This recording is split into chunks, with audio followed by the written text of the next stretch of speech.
For 18 months, in 1860 and 1861, the Pony Express delivered mail over 1,900 miles from St. Joseph, Missouri to Sacramento, California. Starting around 2017, a cyclist named Jan Bennett began working on a 2,000-mile bikepacking route, tracing the Pony Express Trail as closely as possible. The route is over 85% off-road and travels through 7 states.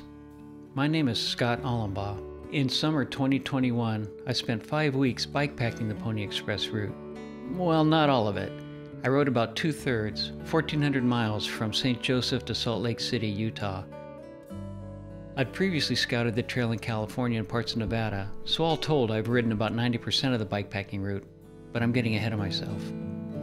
This video series is based on my daily ride log, as well as my book, which is due to be published by Two Dot Books in June 2023. Bikepacking is a lot like backpacking, only on a bike.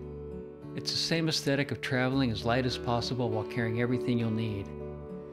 Bikepacking is about riding gravel roads and dirt trails on knobby-tired bikes, which differentiates it from bike touring, which usually keeps to the pavement. The Pony Express route starts at the Missouri River and passes from the prairie into the high plains.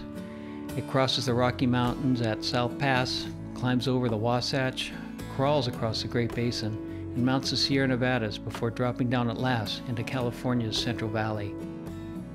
Along the way, a cyclist has to ride everything from rocky, sandy, and overgrown trails, long stretches of windy, featureless sagebrush steppe, alkali lake beds, open desert, and alpine single track. I got mired in mud, walked my rig through deep sand and over unrideable hike-a-bike sections of the trail, and even had to ford the occasional stream. Most days I rode for hours without seeing anyone or even being passed by a car. Some sections of the trail are so remote you can go for days without coming into a town. The chance to bike off-road across the western United States was the main reason I chose to bikepack the Pony Express route. I liked the idea of riding as close to the original trail as possible, rather than riding past it on some highway nearby. Also because it's the Pony Express Trail. Who wouldn't want to ride that? But the series isn't just about my ride.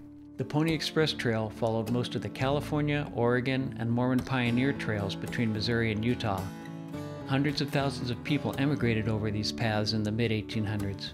As a result, you might say that the hoofprints of the Pony Express mixed with the footprints of the overland immigrants, all of which makes for a lot of history. There are landmarks such as Chimney Rock and Scottsbluff, historical monuments and immigrant graves, as well as ruts and swales worn into the earth and rock by oxen hooves and wagon wheels that are still visible today. Each episode will cover a portion of the trail from St. Joseph to Sacramento. There will be 10 or so, give or take, and they'll be posted on the Oregon-California Trail Association's YouTube channel. You can find them there, or better yet, subscribe to Octa's channel. You can also sign up to receive Octa's weekly email newsletter, which will announce new episodes of this series along with other videos Octa is producing. I hope you'll be encouraged to ride, or at least to ride along, as I bikepack the Pony Express Trail.